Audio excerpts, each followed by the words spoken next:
Bom dia, paz do Senhor Jesus.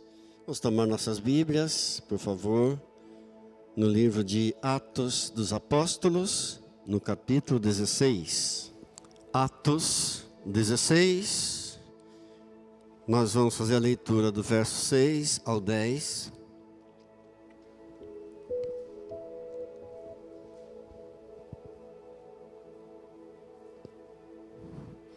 Te convido a se colocar de pé para a leitura, por reverência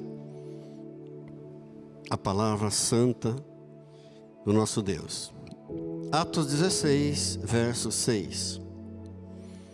E percorrendo a região frígio-gálata, tendo sido impedidos pelo Espírito Santo de pregar a palavra na Ásia, defrontando Mísia, tentavam ir para a Bitínia, mas o Espírito de Jesus não permitiu. E tendo contornado Mísia, desceram a Troade. À noite, sobreveio a Paulo uma visão, na qual um varão macedônio estava em pé, e lhe rogava, dizendo: passa a Macedônia e ajuda-nos. Assim que teve a visão, imediatamente procuramos partir para aquele destino, concluindo que Deus nos havia chamado para lhes anunciar o Evangelho. Oremos ao Senhor. Querido Deus, querido Pai, por favor, nós te pedimos nessa hora a iluminação do Teu Espírito Santo em nossa mente, nosso coração, nosso entendimento. Queremos entender a Tua palavra, queremos aprender mais do Senhor. A Tua palavra diz que os justos receberão a justiça, e nós queremos, ó Deus, dessa justiça do Senhor para as nossas vidas. Os misericórdios alcançarão misericórdia. Nós queremos então usar de misericórdia para que possamos alcançar também a misericórdia do Senhor.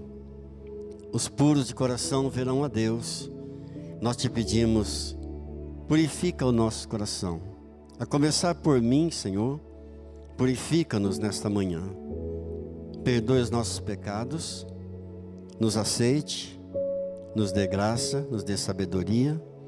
E tomaremos o cuidado de render a Ti, somente a Ti, Senhor Jesus, toda a honra que é devida, toda a glória e toda a adoração, em nome de Jesus. Amém. Podemos sentar?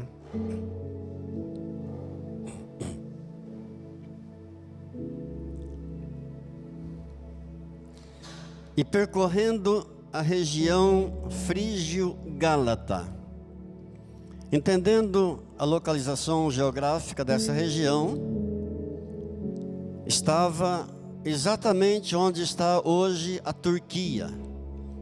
Essa região onde Paulo está, Frígio-Gálata, e ele está indo para a Ásia.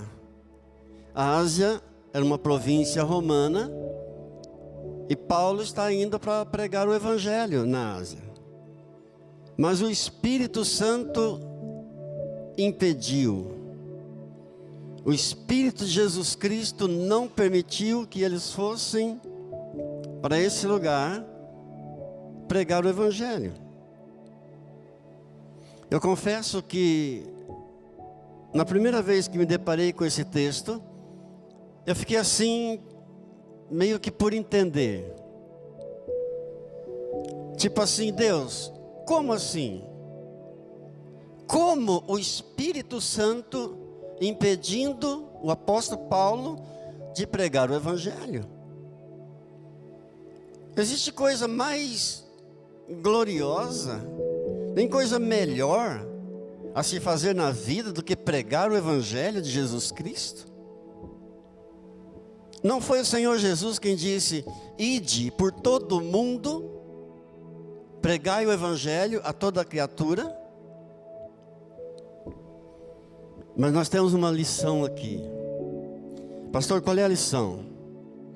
Até mesmo para as coisas boas, existe a hora e o momento certo. Até mesmo para as coisas certas, não podem ser fora de hora. Até para as coisas boas, Deus tem um tempo certo. A Bíblia nos ensina, no livro de Eclesiastes, no capítulo 3, que existe um tempo certo para cada coisa determinado por Deus. Para cada coisa, Deus tem um tempo exato. Tempo de nascer, tempo de morrer, tempo de plantar, tempo de colher, tempo de matar, tempo de curar, tempo de derrubar, tempo de edificar, tempo de chorar, tempo de sorrir, tempo de espalhar, tempo de ajuntar, tempo de abraçar, tempo de se afastar, tempo de buscar, tempo de perder, tempo de guardar, tempo de jogar fora, tempo de rasgar, tempo de costurar, tempo de ficar calado e tempo de falar, tempo de guerra, tempo de paz. Para tudo, Deus tem um tempo exato, determinado, debaixo do céu. O apóstolo Paulo só queria pregar o Evangelho. Estava indo para pregar na Ásia. E o Espírito Santo não permitiu. Primeira lição que nós aprendemos aqui. Até mesmo para as coisas mais boas, para as coisas mais certas, existe um tempo certo, determinado por Deus. Diga graças a Deus. Há uma outra lição aqui. Nunca devemos questionar Deus. Por que isso, Deus? Por que aquilo, Deus? Por que assim, Deus? Por que assado, Deus? Até para as coisas boas, Deus tem um tempo certo. Por exemplo, o sexo é uma coisa boa ou uma coisa ruim? O sexo é uma coisa boa. Foi Deus quem criou, não foi o diabo. O diabo perverteu o sexo, mas quem criou foi Deus. Mas ele tem uma hora certa, tem um momento certo, dentro do casamento. Essa é uma outra lição que tiramos aqui. Para tudo Deus tem um tempo certo. E quem quiser obedecer a palavra de Deus, quem quiser servir a Deus, andar com fidelidade com Deus, terá que estar preparado para os não da vida. Lamento informar os irmãos que a nossa vida é cheia de não. Paulo recebeu 3 não. Não vá para a Frígia, não vá para a Galácia, não vá para a Bitínia. Queridos, um dos problemas nossos, um dos problemas grandes que temos, é a gente focar muito naquilo que Deus ainda não fez. A gente tem uma mania, tem um hábito de ficar focando naquilo que Deus ainda não fez. E quando nós ficamos focados naquilo que Deus ainda não fez, acabamos esquecendo daquilo que Deus já fez. Ao invés de agradecermos a Deus por aquilo que já fez, ficamos olhando só aquilo que Deus ainda não fez. Se temos os não de Deus, devemos procurar o sim de Deus. Tem os não, mas tem o sim também. Diga: Senhor, me ajude. Sabia que Deus leva a gente para os vales? De vez em quando, Deus nos leva a um vale, como Ele fez com o profeta Ezequiel. Observação: Deus leva para um vale Mas Deus não nos deixa no vale. Amém?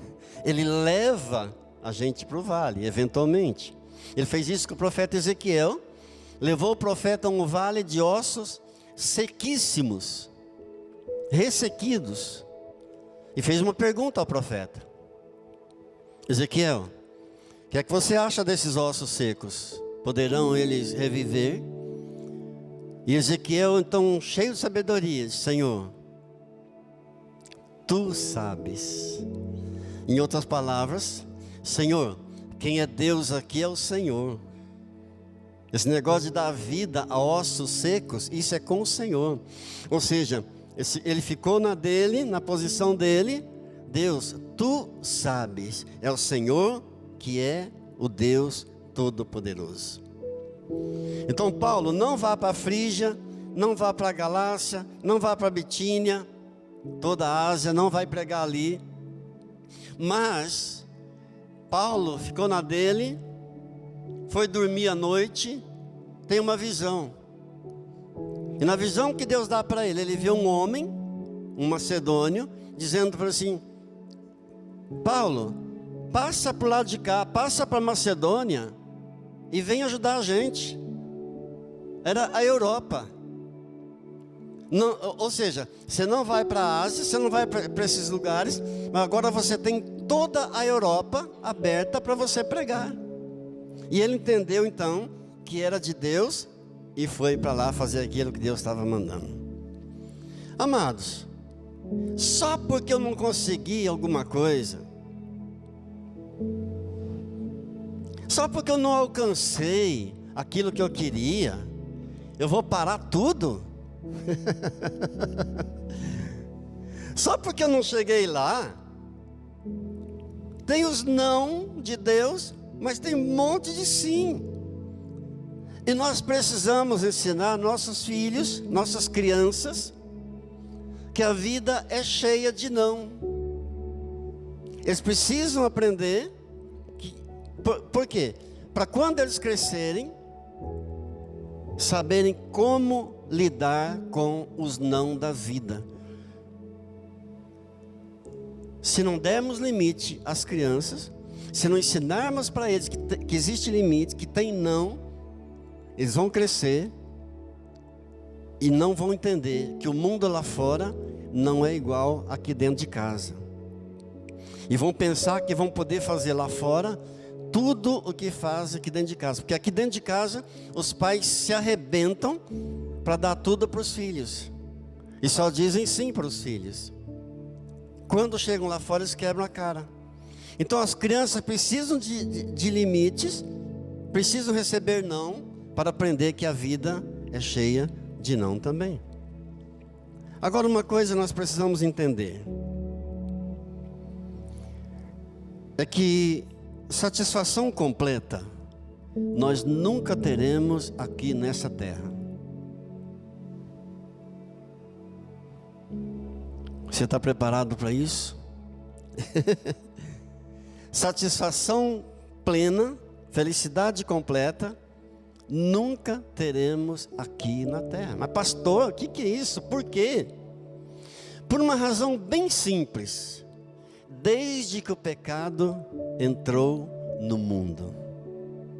É por causa do pecado. Quando Paulo diz, em Romanos capítulo 5, verso 12... Portanto, assim como por um só homem entrou o pecado no mundo, e pelo pecado entrou a morte, assim também a morte passou a todos os homens, porque todos pecaram. Todos pecaram. O pecado passou a todos os homens. Felicidade plena, o tempo todo, nós não teremos aqui na terra. E a prova de que todo homem é pecador é que ele fica doente, ele tem dor e ele morre. Deus não criou nada dessas coisas. Não era para existir nada disso. É consequência do pecado. Assim nós nós também, todos nós, por causa do pecado, precisamos aprender com as adversidades, precisamos aprender com os não, os muitos não que nós nos deparamos, para tirarmos proveito disso, para poder então viver de uma forma melhor. Aprender com as adversidades, com os nãos da vida, para vivermos melhor. Porque quando Deus fez o planeta Terra, e fez de uma forma perfeita, Deus não faz nada imperfeito, Deus não faz nada defeituoso, tudo que Deus faz é perfeito. E quando Deus criou o homem também de uma forma perfeita, e quando nós lemos o relato da criação de todas as coisas, a Bíblia diz, Deus criou as árvores, viu que era bom, Deus criou as águas, viu que era bom, Deus criou os astros, viu que era bom. Quando Deus criou o homem, a Bíblia diz assim, e Deus viu que era muito bom. Deus criou tudo perfeito, Deus criou o homem também de forma perfeita, a sua imagem, a sua semelhança, mas Ele botou uma regra, tão conhecida de todos nós, em Gênesis capítulo 2, no verso 16, de toda árvore do jardim comerás livremente, mas da árvore do conhecimento, do bem e do mal, não comerás, porque no dia em que comeres dela, certamente morrerás. Deus botou uma regra, certamente morrerás. Uma regra só. Agora, por que Deus fez isso? Por que Deus botou uma regra? Para o homem entender que tem limites. Deus fez isso para ensinar limites ao homem.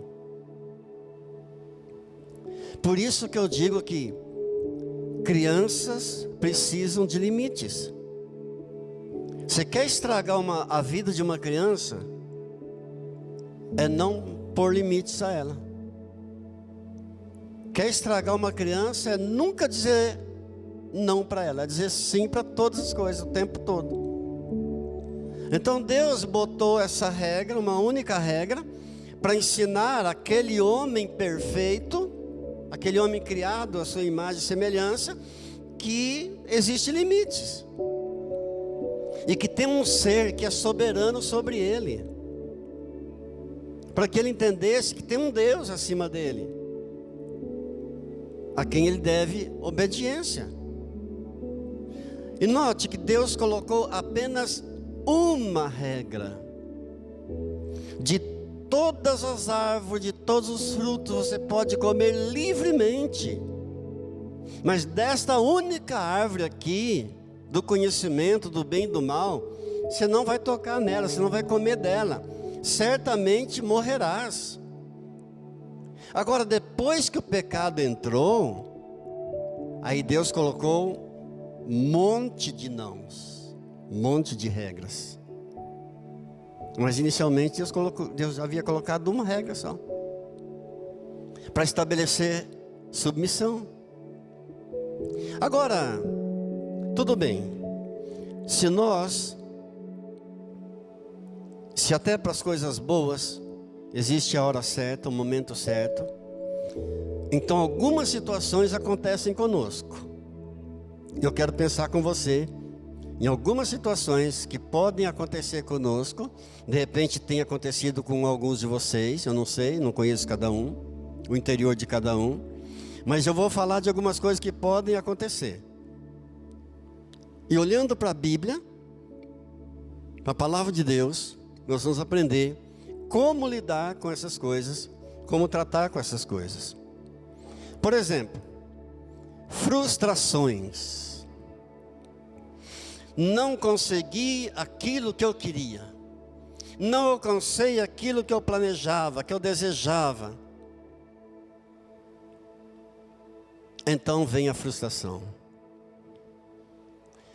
Vamos pensar um pouco em Paulo. Está indo para a Ásia, a pregar o Evangelho, fazer o que Jesus mandou, ir por todo o mundo, pregar o Evangelho a toda criatura. Mas quando ele vai indo para a Ásia, o Espírito Santo impediu, não deixou que ele fosse. Você pensa que Paulo ficou boladão com Deus? Que Paulo se irritou? Que Paulo começou a murmurar? Mas Deus, como assim Deus?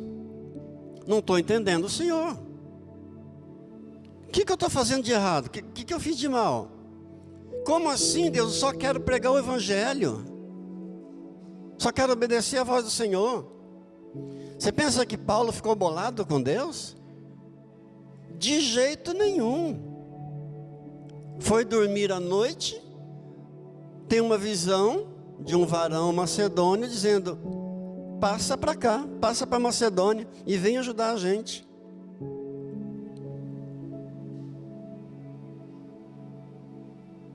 Atravessou a Macedônia, entrou na Macedônia, que é a Europa, e agora tinha toda a Europa para pregar. Começou em Filipos, começou pela cidade de Filipos, onde já pregou e estabeleceu a primeira igreja ali, aos filipenses. Nós temos a carta aos filipenses. Vamos pensar em outra pessoa que tem muito a ensinar para nós. Moisés. Vocês sabiam que Moisés ficou frustrado com Deus, porque Deus não permitiu que ele entrasse na terra prometida? Moisés pediu a Deus, pediu para Deus, insistiu com Deus, que ele queria de todo jeito entrar na terra prometida. E quando Deus não permitiu, entrou. Será que entrou a frustração no coração de Moisés? Ouça o que Moisés diz em Números capítulo 27, verso 16: Senhor, levanta alguém para conduzir esse povo, para que esse povo não se sinta como uma ovelha sem pastor. Em outras palavras, Senhor, eu não posso ir, eu não vou. Levanta alguém para ir no meu lugar. Eu não consegui, eu não vou, outro vai. Eu não posso ir, outro vai no meu lugar. E Moisés tinha insistido tanto com Deus, insistiu, ele queria mesmo entrar na terra prometida. Tanto é que Deus dá uma palavra para ele, lá em Deuteronômio capítulo 3, verso 26. Deus diz assim para ele: Moisés, basta, chega, não falemos mais disso. Agora quem está bolado com Moisés é Deus. Está lá, ó, Deuteronômio 3, 26. Moisés, chega, não falemos mais disso. De tanto que Moisés estava insistindo, que ele queria entrar na terra prometida. Aí Deus resolveu dar uma colherinha de chá para ele. Deus disse: Moisés, eu vou deixar você avistar a terra. E do alto do Monte Nebo, então Moisés se contentou em apenas olhar a terra. E dali do Monte Nebo tem uma visão tremenda. Consegue-se avistar o Mar Morto, o Mar da Galileia, consegue-se avistar as Campinas do Jordão. 817 metros de altura esse monte. Consegue avistar Jerusalém. Então Deus deu uma chancezinha para ele: Moisés, dá uma apreciada na terra. Entrar você não vai, eu vou deixar você ver a terra apenas. Quando chegamos em Deuteronômio 31, verso 7, olha o que Moisés faz. Chamou Moisés a Josué e lhe disse na presença de todo Israel: Josué, seja forte e corajoso, porque você vai entrar com este povo. Queridos, que coisa linda. Que coisa linda. Ao invés de entrar a frustração no coração dele, a raiva por não ter conseguido o que ele mais queria, ele chama Josué e diz: Josué, seja forte, seja corajoso. Você vai entrar na terra com esse povo. Eu não vou, mas você vai. Que exemplo maravilhoso.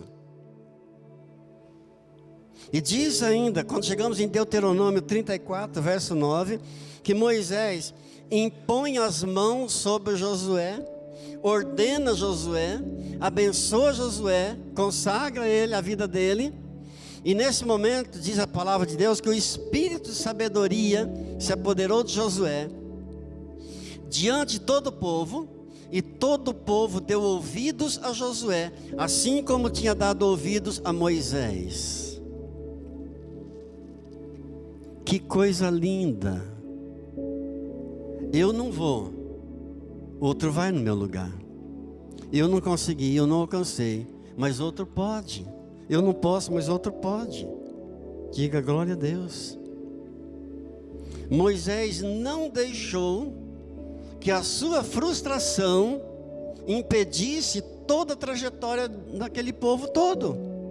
Moisés não permitiu que a frustração dominasse seu coração e ele impedisse a trajetória do povo. Queridos, quantas coisas nós gostaríamos de ter e nós não conseguimos.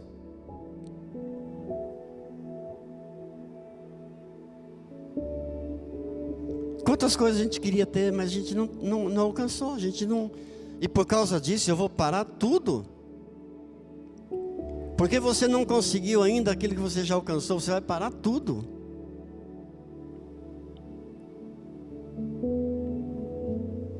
Moisés ficou satisfeito, ficou feliz, só de olhar a terra, só de contemplar a terra. Ele ficou cheio de gratidão. Avistou todas as campinas do Jordão, o deserto da Judeia, que desce para o Mar Morto, o Mar da Galileia, Jerusalém. Avistou e ficou feliz, só de ter visto. Que coisa gloriosa. Diga glória a Deus. Mas uma lição aqui, que pode acontecer conosco, porque pelo fato de Deus ter um momento certo para cada coisa, e até para as coisas boas existem nãos, até para aquilo que é certo, muitas vezes Deus diz não. Assim como o Espírito Santo disse não a Paulo, não vai pregar na Ásia. Então pode acontecer também conosco uma rejeição. Podemos sofrer rejeições. Lá em Isaías, no capítulo 53, do verso 3, a Bíblia diz que Jesus foi a pessoa mais rejeitada desse planeta. Diz ali, ele era desprezado e o mais rejeitado entre todos. Agora, eu não conheço alguém que tenha sofrido uma rejeição tão violenta como José do Egito. Rejeitado dentro da sua própria casa, rejeitado pelos seus próprios irmãos. Ele tinha 11 irmãos e todos eles rejeitaram José. E não era uma rejeiçãozinha assim de não fiquei de mal de José, não. Eles queriam matar José. Os 11 irmãos, nenhum a favor dele. Isso é uma rejeição terrível, violenta. E duas coisas acontecem numa rejeição: baixa autoestima, porque a pessoa se sente nada, se sente um zero à esquerda. E na rejeição também, uma outra coisa que acontece é o medo de relacionamento com outras pessoas. Toda pessoa que tem problema de rejeição, ela tem baixa autoestima e ela tem medo de se relacionar com outras, entre tantas outras coisas que a que a rejeição causa numa pessoa, mas essas duas principalmente. Como é que José tratou da sua rejeição? Dessa rejeição terrível. 11 irmãos querendo matá-lo. Como é que ele cuidou disso? Eu creio, não está na Bíblia, mas eu creio, que José colocou na sua cabeça, no seu coração, o seguinte: ok, eu estou rejeitado aqui dentro da minha própria casa, por meus próprios irmãos, mas uma coisa, aonde eu passar, eu vou ser aceito. Com certeza ele pôs isso no coração. Aonde eu for, aonde eu pisar, eu vou criar relacionamentos com as pessoas e eu serei aceito. Qual foi a trajetória de José? A partir dessa rejeição dos seus 11 irmãos, foi parar na casa de Potifar. Ali na casa de Potifar, ele foi aceito, criou relacionamentos. Depois da casa de Potifar, José foi parar na cadeia, por conta de uma calúnia daquela mulher maligna, esposa de Potifar, que acusou José de assediá-la, e ele foi parar na prisão. Lá na prisão, José foi aceito, ali ele criou relacionamentos. Diante do faraó do Egito, José foi aceito, relacionamentos. Diante de todo o povo do Egito, José foi aceito, foi elevado a governador do Egito, a nação mais poderosa da época. Era como se hoje alguém fosse eleito presidente dos Estados Unidos. José foi elevado à categoria de governador do Egito, aceito por todo mundo, relacionamento. Não ficou chorando, não ficou com depressão, ergueu a cabeça e seguiu a sua vida. Amém, queridos? E olha que ele teria motivos. Eu creio que se alguém visse José chorando, José ali depressivo, as pessoas diriam assim: olha, esse rapaz está assim, esse mocinho está assim, mas ele tem razão, ele tem motivos. Olha o que está acontecendo com ele. Não, ergueu a cabeça e seguiu a vida. Não permita que uma rejeição venha travar a sua vida. Amém? Quem sabe eu esteja me dirigindo a alguém, não sei, estou conjecturando. Quem sabe eu esteja falando com alguém que tenha sofrido rejeições fortes. Não permita que uma rejeição trave a sua vida, paralise a tua vida. Erga a cabeça e segue em frente. Amém? José poderia ter ficado prostrado, chorando, em depressão. Ele determinou que onde ele andasse, ele seria aceito e ele criaria relacionamentos.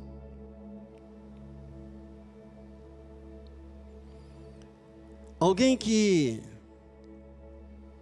o casamento não deu certo.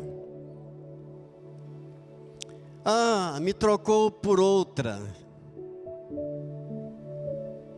Me rejeitou e me trocou por outra. Não me caso com mais ninguém. Ei! Não, onde? Não, me trocou por outro. Não me caso mais, nunca mais, não quero saber de casamento.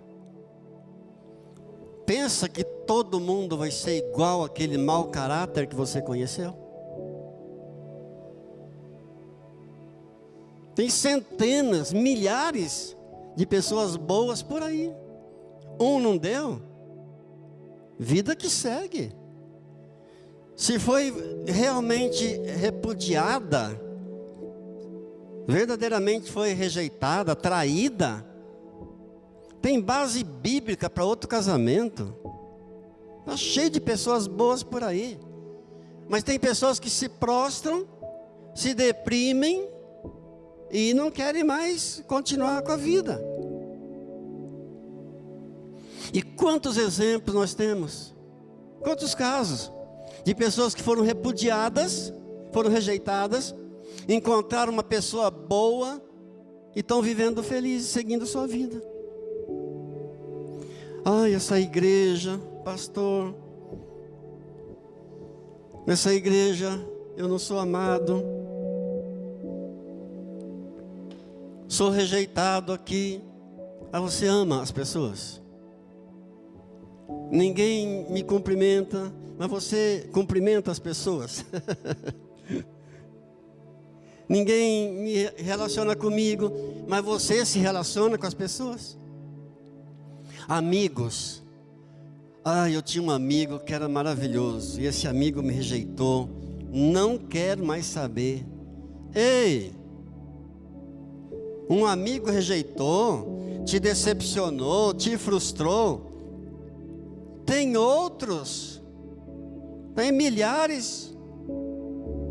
Vou ficar frustrado? Então a palavra é essa: não permita que uma frustração venha azedar a tua vida. Vida que segue em nome de Jesus. Amém? O que mais pode acontecer? Sendo que há um tempo certo para cada coisa debaixo do céu.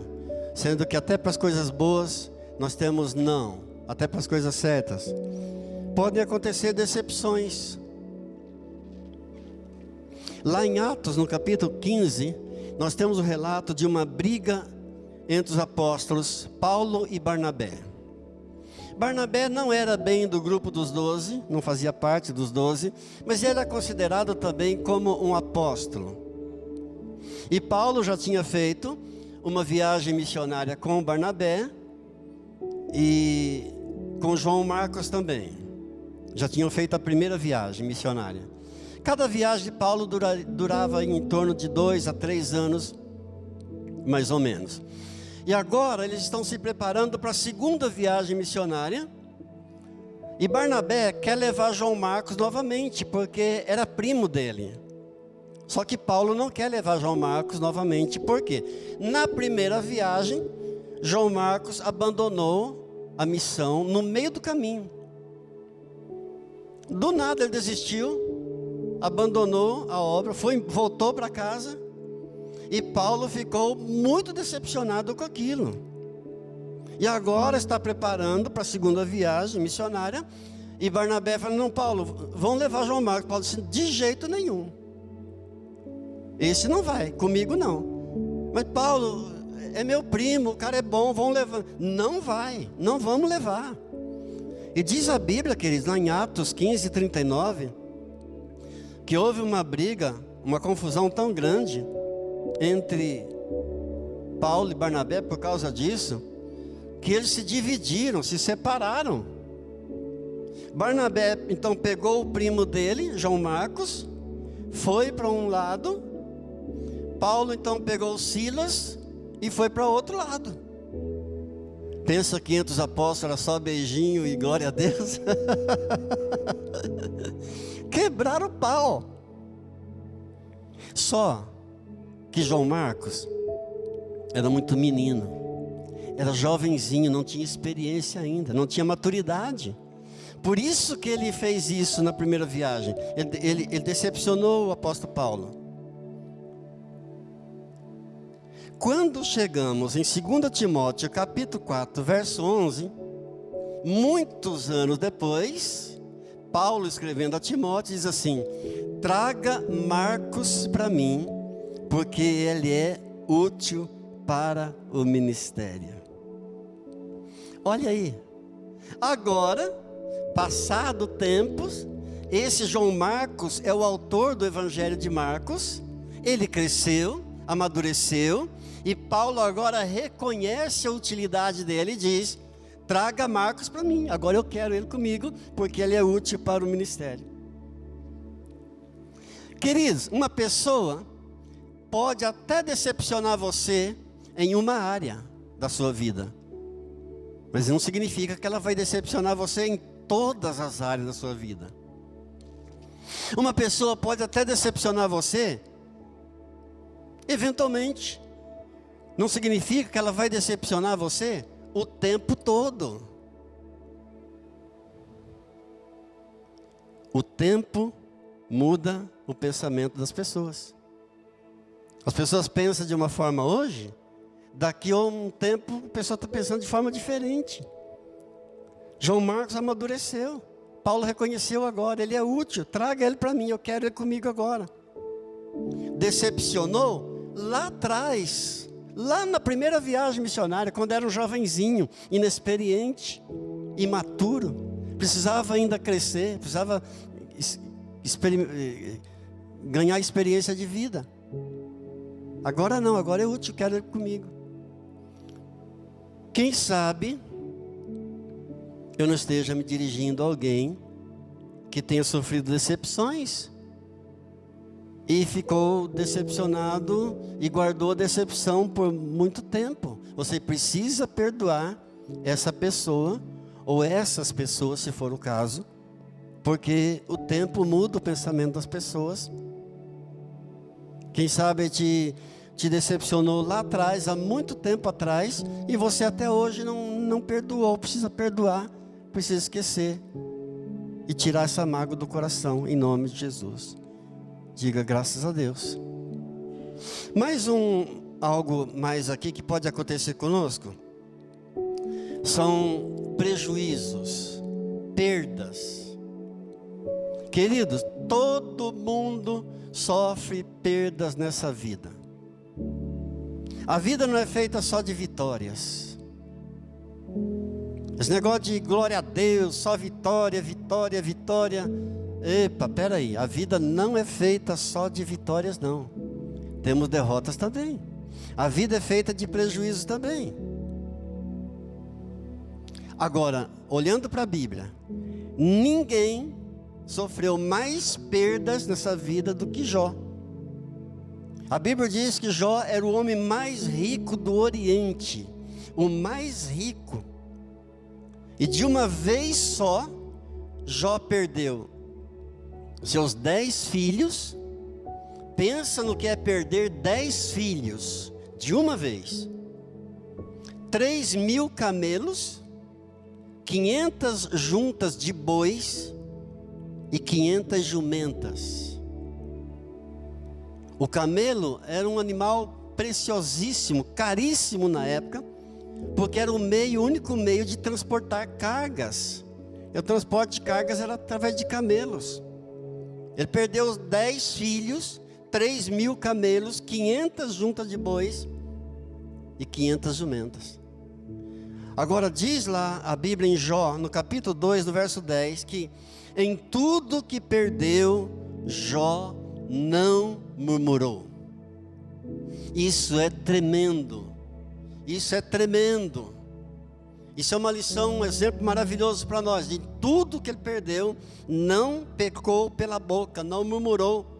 Em Jó capítulo 42, no finalzinho do livro de Jó, no capítulo 42, no verso 10, diz a Bíblia que Jó orava por seus amigos quando Deus veio e mudou a sorte dele. O que é que Jó fazia quando Deus mudou a sorte dele? Orava. Tendo perdido tudo de uma vez, Jó ainda conseguia orar. Não blasfemava, não murmurava, nunca murmurou. E ainda orava. E não está orando por ele. Orava Jó por seus amigos quando Deus mudou a sua sorte. O poder da oração. O poder da oração. O poder da oração, quando você ora por alguém, você está orando por alguém, você pensa que aquela pessoa que está sendo abençoada, não. Antes de qualquer coisa, você está sendo abençoado quando você está orando por alguém. Orava Jó por seus amigos. Enquanto ele estava orando pelos amigos dele, Deus virou a sorte dele. Deus mudou tudo, Deus devolveu tudo abundantemente. Jó voltou a ter saúde, voltou a ter filhos, voltou a ter os bens, enquanto orava. Que ensinamento maravilhoso que ele nos dá. Então aprendemos que duas coisas na perda no prejuízo, duas coisas temos que fazer. Primeiro, não murmurar. Teve uma perda, teve um prejuízo, não murmure. Segunda coisa, orar. É o que já fez. Não murmurou, não pecou pelos lábios, não murmurou e orava por seus amigos quando Deus mudou a sua sorte. Querem um outro exemplo maravilhoso de perdas na Bíblia? Neemias. Neemias estava servindo na fortaleza de Suzã, na Babilônia, exilado, 2.000 quilômetros de Jerusalém, e de repente ele recebe um irmão, e pergunta: como é que está Jerusalém? Como é que está o meu povo? Como é que está a minha cidade? E ele então recebe a notícia que Jerusalém estava detonada, os muros derrubados, as portas queimadas, o povo em miséria. O que Neemias fez? Sentou, chorou, lamentou, mas não ficou chorando. Chorou porque isso é uma reação natural de uma perda grande. Você chorar. Aliás, quando se tem uma perda grande, devemos chorar mesmo.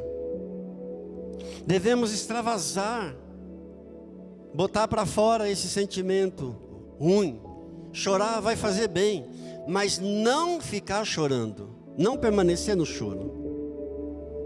O que faz mal é permanecer na tristeza e no choro. Chorar faz bem, você deve chorar. Sobretudo numa situação de prejuízo, de perda grande, vai fazer bem. E se a pessoa der uma de durão, disser não vou chorar, homem não chora, essas coisas assim, quiser dar uma de durão, vai arrumar problema emocional. Vai ter problema emocional. Mas Neemias não ficou chorando, sentou ali, chorou, lamentou, mas se levantou e foi orar e jejuar e pedir para Deus uma direção. Era o seu povo que estava sofrendo, a sua terra, o seu povo, seus familiares. Pediu a Deus direção e Deus deu a direção. Ele foi e restaurou os muros de Jerusalém. Glória a Deus. Ensinamento maravilhoso. Queridos, não podemos ficar lamentando a vida toda. Conhece alguém que só lamenta a vida toda, o tempo todo? Não podemos. Tem pessoas que o cônjuge morre e a pessoa nunca mais levanta a cabeça. Já vi casos de mulheres que vivem tristes, aí sai perguntar: o que aconteceu? Meu marido morreu. Quando foi? Ontem? Não, faz 10 anos. E a pessoa vive triste, chorando. Quem morreu? Foi ele ou foi você? Evidentemente que tem um tempo do luto, tem o tempo do choro, claro, o momento certo, mas vida que segue. Na Bíblia, a pessoa que ficou viúva está livre para um outro casamento. Também não pode ser na semana seguinte, né?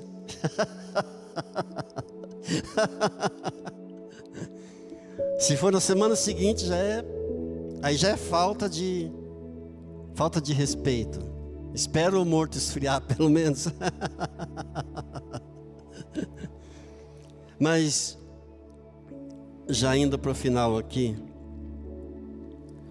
sofrimento todo mundo tem. Frustração, sofrimento, dores, derrotas. Paulo diz em 2 Coríntios, capítulo 1, 2 Coríntios, capítulo 1, verso 8, que quando chegou na Ásia, Ele diz ali: enfrentamos um sofrimento de tal maneira, tanta provação, tanta tribulação nos assolou, que nós desesperamos até da própria vida. O grande apóstolo Paulo, quando chegou na Ásia, foi tanta tribulação que nos desesperamos até da própria vida. Agora, o que o sofrimento traz para nós? O que podemos tirar do sofrimento? Aprender. O sofrimento nos ensina muitas coisas. O sofrimento nos traz crescimento, nos traz fortalecimento, estrutura emocional. Ninguém vai se fortalecer, se estruturar emocionalmente, só tendo vitórias, só glória a Deus e aleluia. Não, a pessoa vai se estruturar emocionalmente no sofrimento, no meio do fogo, da prova do fogo. É no meio da fornalha que a pessoa vai crescer, vai amadurecer, vai se estruturar. Paulo clamou a Deus um espinho que tinha na carne. Senhor, um espinho aqui na carne. Senhor, não aguento mais, me tira esse espinho da carne. 3 vezes clamou ao Senhor. E o Senhor disse: Paulo, a minha graça te basta. Porque o poder se aperfeiçoa na fraqueza. É na fraqueza que o poder se aperfeiçoa. E Paulo aprendeu bem essa lição, porque ele diz em seguida, isso está em 2 Coríntios 12, 7, ele clama 3 vezes a Deus para tirar o espinho da carne. Deus diz: a minha graça basta, a minha graça é suficiente para você. E logo em seguida, no verso 9, Paulo diz assim: de boa vontade eu me alegrarei nas fraquezas, para que o poder de Jesus Cristo repouse sobre mim. De boa vontade eu me alegrarei nas fraquezas, porque sinto prazer nas fraquezas, nas necessidades, nas injúrias, nas perseguições, nas angústias, porque quando sou fraco, então é que eu sou forte. Glória a Deus. Chamou minha atenção um vídeo que eu recebi ontem, de um homem do Rio Grande do Sul, fazendo um apelo. E ele dizia: espalhem para o Brasil inteiro, se possível, esse vídeo, esse apelo meu, para que todo brasileiro, quando for ao supermercado fazer suas compras, procurem comprar produtos do Rio Grande do Sul. Achei interessante a ideia dele. Procurem comprar nossas bebidas produzidas aqui, o arroz, a carne nossa, os calçados, porque quando as coisas normalizarem, vai ter emprego para todo mundo e a gente vai se erguer. Olha a ideia dele, que positivismo. Ele pensou assim: se o Brasil inteiro começar a comprar os nossos produtos, quando a gente normalizar, todas as fábricas vão precisar de contratar a gente e nós vamos nos reerguer. Que coisa gloriosa! Que ensinamento maravilhoso! Paulo está dizendo: olha, eu então de boa vontade eu vou me alegrar agora, a partir de agora eu vou me alegrar nas fraquezas, nas perseguições, nas angústias, nas injúrias, porque quando sou fraco, então eu sou forte. O emocional dele estava fortalecido. Amém? O emocional estava fortalecido, preparadíssimo. Como é que alguém pode valorizar a vitória se não sofrer nenhuma derrota? Não é verdade? Como é que alguém pode valorizar a alegria se ela não passar por tristezas? Às vezes Deus leva a gente no vale para nos ensinar. E a gente aprende muita coisa quando Deus coloca a gente no vale. Ele leva, Ele coloca lá, mas Ele não deixa lá, Ele tira. Quanta coisa a gente aprende quando Deus coloca a gente num vale eventualmente. Derrotas. As derrotas ensinam para nós quebrantamento. Porque a gente reconhece, nas derrotas a gente se quebranta, a gente reconhece os limites. As derrotas ensinam para a gente reflexão, faz a gente parar, faz a gente pensar. Derrotas ensinam para a gente correção de rotas. A gente aprende a corrigir nossas rotas. Opa, por aqui não está dando certo, eu vou por ali. Por aqui não deu, eu vou tentar por ali. Nós tiramos lições, devemos tirar lições das derrotas. Derrotas ensinam a gente a valorizar as vitórias. Como é que eu vou valorizar uma vitória se eu não tiver derrota na vida? Quando a gente passa por derrotas, por sofrimento, quando Deus coloca a gente num vale, você sai daquela situação, você começa a glorificar a Deus até por um copinho de água quando você bebe.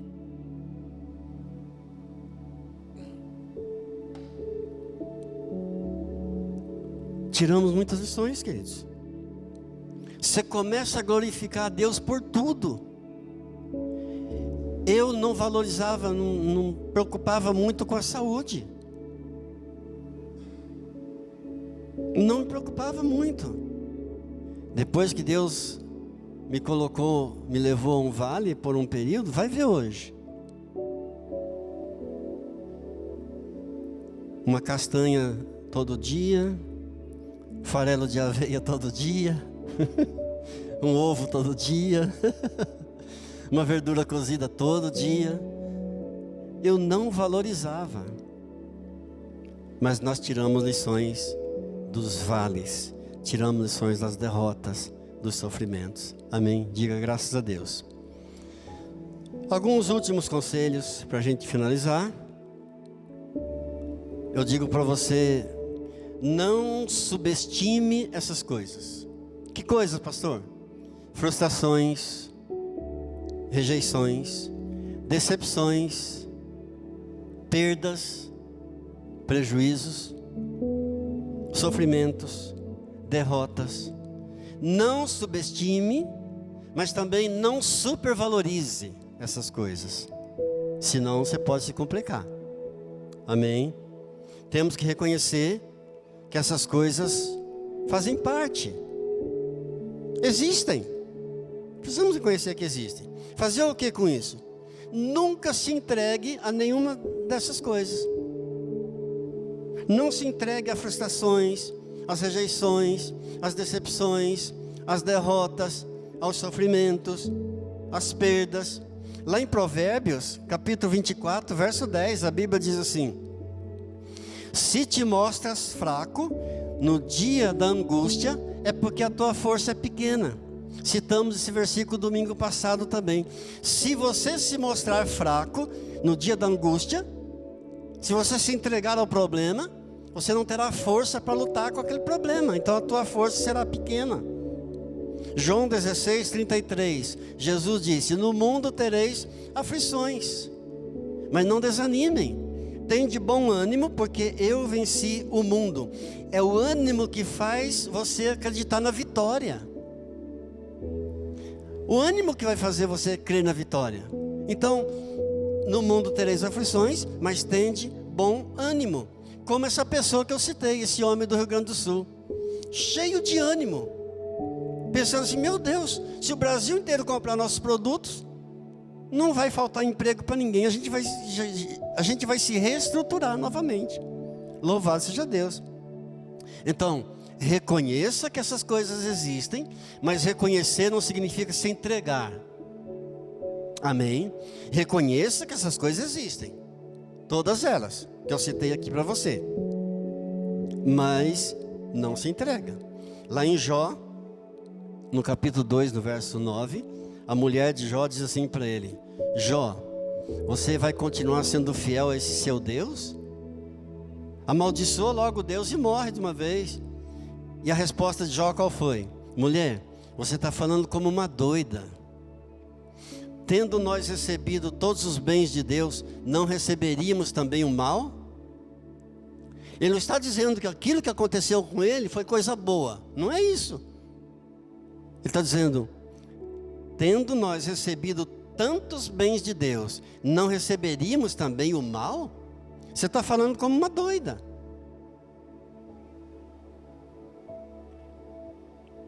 Olha que maravilha de ensinamento. Então, queridos, aceite, não se entregue, muda o foco do teu olhar. Muitas vezes ficamos presos, nosso olhar focado naquilo que Deus ainda não fez. Muda o foco do teu olhar. Quando ficamos fixos naquilo que Deus ainda não fez, deixamos de ver o que Deus já fez. Deixamos de agradecer aquilo que Deus já fez. Amém? Diga glória a Deus. Paulo ainda diz em 2 Coríntios capítulo 4, verso 18: não atentando nós nas coisas que se veem, mas nas que não se veem, porque as que se veem são temporais e as que não se veem são eternas. Olha para onde Paulo olhou. Para onde que ele está olhando? Não atentando nós nas coisas que se veem, porque as coisas que se veem são temporais, mas as coisas que não se veem são eternas. Diga glória a Deus. Está olhando para Deus, queridos. Olhe para Deus, creia em Deus, creia nas promessas de Deus, confia em Deus, e você verá as vitórias na tua vida. Siga em frente. 1 Timóteo 1,12, Paulo diz ainda: estou sofrendo essas coisas. Quais coisas? Frustrações, rejeições, decepções, perdas, derrotas, sofrimento. Estou sofrendo essas coisas, mas não me envergonho, porque eu sei em quem eu tenho crido. Estou bem certo de que Ele é poderoso para guardar o meu depósito até aquele dia. Paulo está dizendo: eu estou passando por tudo isso, estou sofrendo tudo isso, mas eu sei em quem eu tenho crido. E eu sei que Ele é poderoso para guardar a minha vitória, a minha coroa de vida até aquele dia. Diga glória a Deus. Amém? Eu estou passando por tudo isso, mas eu sei que Deus tem uma saída. Eu sei que Deus tem uma resposta. Eu sei que Deus tem uma bênção lá na frente. Eu sei que Deus tem uma porta aberta para mim. Eu sei que Deus está ouvindo o meu clamor. Eu sei que Deus me ama. Eu sei que Deus cuida de mim. Eu sei que tem um tempo certo para cada coisa debaixo do céu. Deus tem um tempo determinado. Deus cuida de mim. Aleluia. Diga glórias a Deus. Glória a Deus. Não há um hino que diz: se uma porta se fecha aqui, outras portas se abrem ali. Amém. Vamos orar? Um pouco mais, curve sua fronte diante de Deus. Querido Deus e Pai, a Tua palavra diz no Salmo 20, verso 7, que uns confiam em cavalos, outros confiam nos seus carros, mas nós nos gloriaremos no Senhor, o nosso Deus. Uns se encurvam e caem, mas nós nos levantamos e ficamos de pé. Pela Tua graça, Senhor, estamos aqui, porque o Senhor tem cuidado de nós de uma forma sobrenatural. Tomamos posse da promessa do Senhor em Filipenses capítulo 4, verso 13, que eu posso todas as coisas naquele que me fortalece. Aleluia. Nas frustrações eu posso todas as coisas, nas rejeições eu posso todas as coisas, nas decepções eu posso todas as coisas, nas perdas e prejuízos eu posso todas as coisas, em qualquer tipo de sofrimento eu posso todas as coisas, nas derrotas eu posso todas as coisas. Pai, em nome de Jesus, eu libero perdão nessa manhã sobre as pessoas que me frustraram, que me rejeitaram. Ó Deus, eu os abençoo. Eu reconheço, Pai, que elas fizeram isso porque não tinham maturidade, não tinham experiência de vida. Senhor, eu libero a bênção do Senhor sobre todos que me decepcionaram, decepcionaram, que me causaram prejuízos. Senhor, eu não quero e não posso mais guardar mágoa, nem ódio, nem rancor. Pai, em nome de Jesus, libero a bênção do Senhor, libero a vida de cada pessoa que me causou sofrimento. Pai, em nome de Jesus, pessoas que causaram derrotas para mim, eu os perdoo, eu os abençoo. Eu desejo, Pai, que sejam felizes, eu desejo, Pai, que se convertam, que venham para a luz do Evangelho de nosso Senhor Jesus Cristo, que saiam das suas ignorâncias. Oh Deus, porque o amor do Senhor é mais forte do que a morte. Eu te amo, Jesus, eu te amo, Senhor. Muito obrigado, Jesus. Fica comigo, Senhor, cuida de mim, ó Deus. Eu darei sempre a Ti a honra, a glória, o poder e o louvor, em nome de Jesus.